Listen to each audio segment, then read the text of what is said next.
नाज़रीन, आप देख रहे हैं मास्टर टीवी। मैं हूँ अयाज़ मोरिस और आप जानते हैं मेरी वीडियोस मुख्तलिफ़ मौज़ूआत पे होती हैं, लेकिन उसमें एक ख़ास मौजू है, वो ट्रेनिंग एंड डेवलपमेंट है और ख़ास तौर पर नौजवानों को उस पर फ़ोकस किया जाता है। और मैं पाकिस्तान भर से मुख्तलिफ़ नौजवानों को जो डेवलपमेंट सेक्टर में काम करते हैं, नई सोच को, नए आइडियाज़ को प्रमोट करते हैं, उनके साथ गुफ्तगू करता हूँ। और आज मेरी खुशकिस्मती है कि आज मेरे साथ एक ऐसे ही नौजवान हैं जिन्होंने बहुत अपना इस फील्ड में डेवलपमेंट सेक्टर में एक नाम बनाया है। जी हाँ, मेरे साथ आज अज़ीम क्रिस्टोफ़र मौजूद हैं और क्या करते हैं ये, किस तरह इनकी जर्नी है, आज हम बड़े दोस्ताना माहौल में उनसे ये सब पूछेंगे। तो Azeem, thank you so much सबसे पहले तो थैंक यू जी, थैंक यू यार हमें साहब, वक़्त बहुत देने के शुक्रिया। लिए और गुफ्तगू करने के लिए। नहीं, आपने वक़्त निकाला, इसके लिए आपका बहुत शुक्रिया और बड़ा अच्छा लगा कि आप आज हमारे साथ हैं, बड़ा सही। ज़बरदस्त। तो अज़ीम क्रिस्टोफ़र की कहानी क्या है? कहाँ से ये सिलसिला शुरू हुआ? डेवलपमेंट सेक्टर में कैसे आए?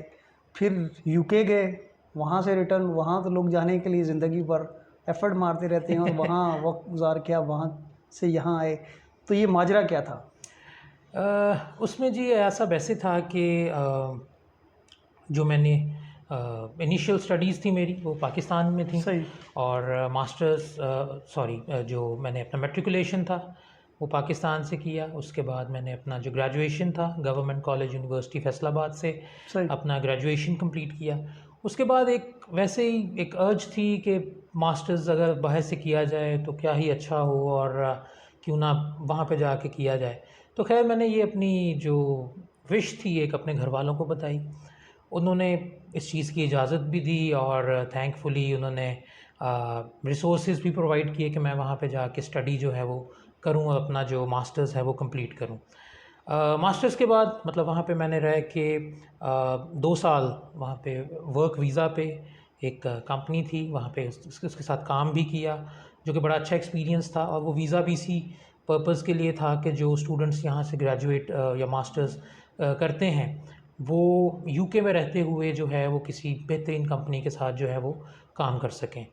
तो उसके बाद जो चीज़ हुई वो ये थी कि अब मेरे पास 2 रास्ते थे कि या तो मैं पाकिस्तान वापस चला जाऊँ या मैं दोबारा वीज़ा एक्सटेंशन के लिए अप्लाई करूँ या यूके में किसी और चीज़ में जो है वो दाखिल हो जाऊँ और वहाँ पे ही रह जाऊँ और वहीं का होके रह जाऊँ। तो जो चीज़ थी वो ये थी कि एक ज़हन में ख्वाहिश भी थी कि क्यों ना पाकिस्तान जाया जाए। और पाकिस्तान में एक उसमें जो चीज़ मैं बताना चाहता हूँ वो ये है कि एक मैं अपने पेरेंट्स का इकलौता बेटा था, तो पेरेंट्स की भी थोड़ी-सी ख्वाहिश थी कि जी मैं वापस उन्हीं के वापस आ पास आऊँ rather than staying in the सही। यूके। तो उसके बाद उन्होंने मेरी अपनी भी ख्वाहिश थी कि पाकिस्तान वापस जाया जाए, तो मैं खैर पाकिस्तान 2014 में मैं जो था वापस आ गया। अब पाकिस्तान आके जो था वो एक कठिन मरहला अच्छा, था। वो वापस जब आए, जी, तो जो दोस्त, रिश्तेदार थे, उन्होंने ये नहीं कहा ये क्या पागलपन है? ये बिल्कुल जी, ये एक बड़ा कठिन मरहला होता है अगर आप किसी सही। फ़ॉरेन रिटर्न को पूछें कि हाँ भाई तुम पाकिस्तान की खैरियत से आ लेना गया, है। तू पागल है, तू इत्थे की करन आया है, इत्थे की पिया है। तो ये वाक़ई ही आपको या तो आपके पास कुछ इस तरह का होना चाहिए या आप अपने पाँव पे खड़े हों कि लोगों को हो कि नहीं भई अगर ये वापस आया है तो इसके पास या इसके उसमें कुछ है जो ये डिलीवर करेगा। तो या फिर ये है कि आप कुछ देर तक ट्राई करें और कुछ इस तरह का within short amount of time आप कुछ अचीव करें कि लोगों को पता हो कि जी वाक़ई ये जी आया था तो वाक़ई किसी मकसद से आया था और इसने आके वो मकसद अचीव कर लिया है।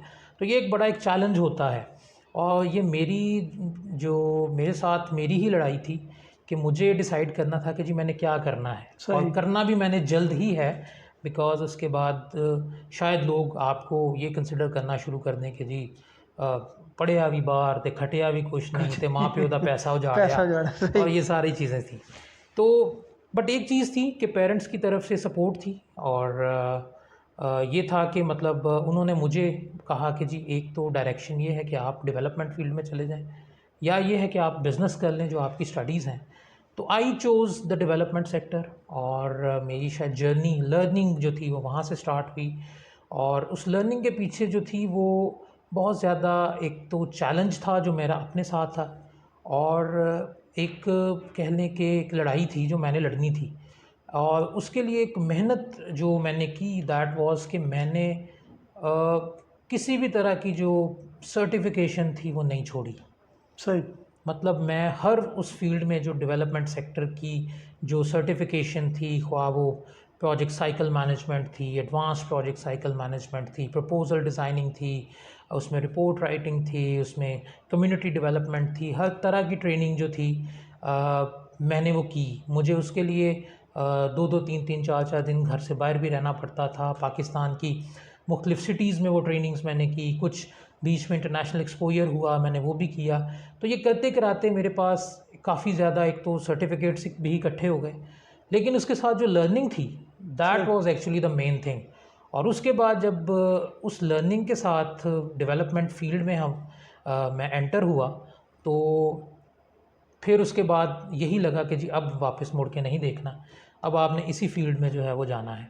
तो वैसे ये आसान नहीं था, बिकॉज़ अगर ऑल टुगेदर मैं आपको बताऊं तो I think I have done 40 to 45 certifications, जो कि मैंने ये तकरीबन 4 से 5 सालों में की। जी सही। और उसकी बेस पे शायद मुझे लगा कि अब शायद मैं इस काबिल हूँ कि मैं डेवलपमेंट सेक्टर में एंटर हो सकता हूँ, कुछ लोगों के लिए सोच सकता हूँ, कुछ लोगों की बेहतरी के लिए काम कर सकता हूँ। क्योंकि हमारे यहाँ पे जो एक चीज़ होती है वो ये होती है कि लोग डेवलपमेंट को उस तरह स्टडी नहीं करते। ठीक है, हमारे लिए होता है कि शायद वेलफेयर ही जो है वो डेवलपमेंट है, या अगर मैंने किसी को 2 दिन का राशन ले दिया है तो that is development. Well, that is not development. वो हम चैरिटी हो सिर्फ सकती है। चैरिटी कर सकते हैं, क्योंकि वो सिर्फ 1 या 2 दिन, शायद 1 हफ्ते तक उसके पास वो सामान रहे और उसके पास वो ख़त्म हो जाए। तो हम बेसिकली हमारा जो काम था वो यही था कि हमने एक सोच देनी है कि लोग डेवलप किस तरह हों, अपनी और अपनी फैमिली को डेवलप किस तरह करें, और किस तरह जो है वो कंट्रीब्यूट करें जो नेशनल इकॉनमी है उसमें। सही। बहुत ज़बरदस्त आपने जर्नी रहा। उसके बाद फिर आप अभी यूथ के साथ इंटरेक्ट करते हैं, जी। आप डेवलपमेंट सेक्टर में काम भी करते हैं, ट्रेनिंग्स भी करवाते हैं, मुख्तलिफ आपको फोरम्स पे नौजवानों से मिलने का वो जो है अपॉर्चुनिटी मिलती है। क्या समझते हैं हमारा जो नौजवान है वो कहाँ खड़ा है? जो बाहर का नौजवान है, जो दीगर ममालिक का नौजवान है, उसकी जो स्टेट ऑफ माइंड है, जो उसका जो माइंडसेट है, और जब आप अपने नौजवान को कंपेयर करते हैं तो क्या डिफरेंसेस आपको नज़र आते हैं? देखिए जी, इसमें या सब जो अगर हम कंपेयर करें कि बाहर के नौजवानों को अपने नौजवानों से, देखिए जो बाहर का जो टैलेंट है और अगर हम उसको कंपेयर करें हमारे टैलेंट के साथ, तो हम कह सकते हैं कि इनका जो एक किस्म का मुकाबला है। बिकॉज़ शायद आपको वही टैलेंट पाकिस्तान में भी मिले अगर वो उसी तरह वो ग्रूम्ड है, उसी ग्रूम्ड है, सही। तरह उसकी जो है वो अब यानी ब्रिंगिंग इशू है। टैलेंट का नहीं बिल्कुल। है, ग्रूमिंग का है, अपॉर्चुनिटीज़ का, बिल्कुल। एनवायरनमेंट का है। हाँ, जो वहाँ जो फ़र्क है, फ़र्क यहाँ पे है कि वहाँ पे जो गवर्नमेंट है, वो सपोर्ट करती है, वो नौजवानों को जो है वो सपोर्ट करती है। यहाँ पे इस चीज़ का फुकदान है कि यहाँ पे गवर्नमेंट जो है वो नौजवानों को उस तरह से सपोर्ट सपोर्ट नहीं नहीं करती।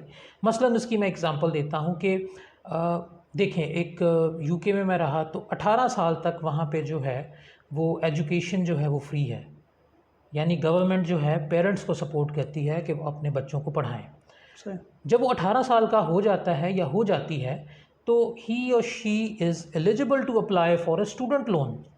ठीक है जी, जिससे कि वो अपनी स्टडी को आगे कंटिन्यू कर सकता है, वो अपना बैचलर्स करे, वो मास्टर्स करे, वो अपना एमफिल करे, पीएचडी करे, जिस तरह भी वो जाना चाहता है। The government is there to support. और मतलब और ये भी है कि उसने वो लोन अगर वो स्टूडेंट फाइनेंस के नाम से उठाता है, वो जो भी कोई रकम होती है, तो वो उसने फ़ौरन वापस नहीं करनी, या उसने उसी ड्यूरेशन में वापस नहीं करनी। उसने जब तक वो काम पे नहीं लग जाता, वो अपने उस जो सैलरी अर्न करता है उसमें से एक स्मॉल रेशो है। अब वो जब तक नहीं करता तब तक वो बाउंड नहीं है कि वो गवर्नमेंट को पे करे, बट जब वो लगेगा, वो रजिस्टर्ड होगा, तो तब वो जो है वो उसको उस लोन को पे बैक करता है गवर्नमेंट को। तो आई थिंक ये एक बड़ा बेहतरीन किस्म का जो है वो बिल्कुल। सिस्टम है। जबकि पाकिस्तान में हमें यहाँ पे हर लेवल पे जो है वो प्रॉब्लम्स आती हैं। अगर हम किसी तरह मैट्रिक में एजुकेशन ले भी लेते हैं तो फिर आगे कॉलेज फ़ीस, उसके यूनिवर्सिटीज़ अलावा की फ़ीस नहीं यूनिवर्सिटी होगी। के जो अखराज। एक्सपेंडिचर्स हैं, अखराजात हैं, वो बहुत ज़्यादा होते हैं। और फिर अगर आपने हायर स्टडीज़ में जाना है, दैट इज़ अनदर टास्क। और तब तक हम इस स्टेज पे पहुंच चुके होते हैं कि हमारे पेरेंट्स बात करनी शुरू कर देते हैं, जी जी, शादी शादी हो करनी, जानी चाहिए, बच्चे और क्यों नहीं? बच्चे क्यों नहीं हुए, और ये सारी चीज़ें। तो आई थिंक ये थोड़ा सा अगर हम गवर्नमेंट एक स्ट्रेटजी के तौर पे सही। इस चीज़ को लेकर चले तो आई थिंक ये हो सकता है। और टैलेंट में कमी नहीं है पाकिस्तान के।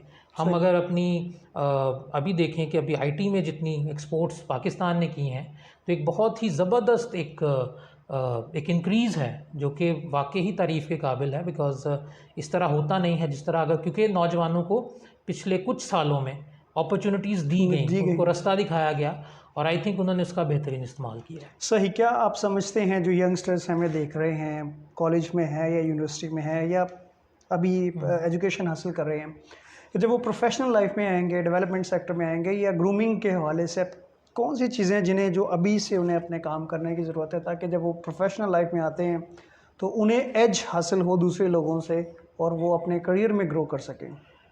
इसमें जी मैं ये समझता हूँ कि नौजवानों का जो है वो एक्सपोज़र बहुत ज़रूरी है। और एक्सपोज़र से मुराद ये नहीं है कि हमने बाहर ही जाना है तो एक्सपोज़र होना है। अब हमारे पास इंटरनेट है, हमारे पास सोशल मीडिया है। मीडिया है। सही। हम मुख्तलिफ़ लोगों की, मुख्तलिफ़ कल्चर्स की, मुख्तलिफ़ मुल्कों की इन्फॉर्मेशन जो है हमारी पॉकेट में होती है। और उसके अलावा मतलब अपडेटेड रहना सही। अपने माहौल से, मतलब हम कभी भी ये नहीं मैं सजेस्ट नहीं करूँगा कि जी कि हम विदाउट इन्फॉर्मेशन जो है किसी जगह पे जो है वो कोई चीज़ या अप्लाई करें या कुछ इस तरह नहीं, हो। हमें अपने इर्द गिर्द का नॉलेज जो है होना वो चाहिए। बहुत ज़रूरी है और अपडेटेड रहना बहुत ज़रूरी है। और आई थिंक ये बहुत ज़रूरी चीज़ें हैं आजकल के नौजवानों के लिए जो हैं वो। क्योंकि मैं इसकी एक एग्ज़ाम्पल देता हूँ। बहुत दफ़ा हम जब लोगों के पास जाते हैं, कुछ से मैं वैसे वैसे सवाल करता हूँ कि आपको पता है कि जी ये मैं पुरानी बात कर रहा हूँ कि पाकिस्तान का वज़ीर-ए-आज़म कौन है? ठीक है, इमरान खान तो है। अब आपने जब अगला सवाल पूछा कि पाकिस्तान का सदर कौन है, तो बहुत सारे लोगों को नहीं नहीं पता पता। होता, क्योंकि लोग जानना नहीं चाहते। लोग मतलब सिर्फ़ वही बातें जो उनके उसमें हैं, सिर्फ़ वही लेना चाहते हैं। तो आई थिंक नॉलेज होना बहुत ज़रूरी है, माशरे का, अपने माशरे इर्द के गिर्द का। सही। इर्द-गिर्द का, कल्चर का। सही Azeem, thank you so much for your time और आपकी इस वंडरफुल जर्नी के लिए बहुत बहुत शुक्रिया। Thank you. और मुझे बहुत अच्छा लगा और उम्मीद करता हूँ कि हमारे जो यंगस्टर्स हैं वो भी आपकी इस जर्नी से, आपके इस थॉट प्रोसेस से कुछ ना कुछ ज़रूर बेनिफिट हासिल करेंगे। और अगेन हम इसी तरह के जो मौज़ूआत हैं, इसी तरह के यंगस्टर्स हैं जो मुख्तलिफ़ तरीके से डेवलपमेंट सेक्टर में, माशरे में कंट्रीब्यूट कर रहे हैं, उनके साथ आपकी बात करवाते रहेंगे। अपना बहुत सारा ख्याल रखिएगा। Thank you so much.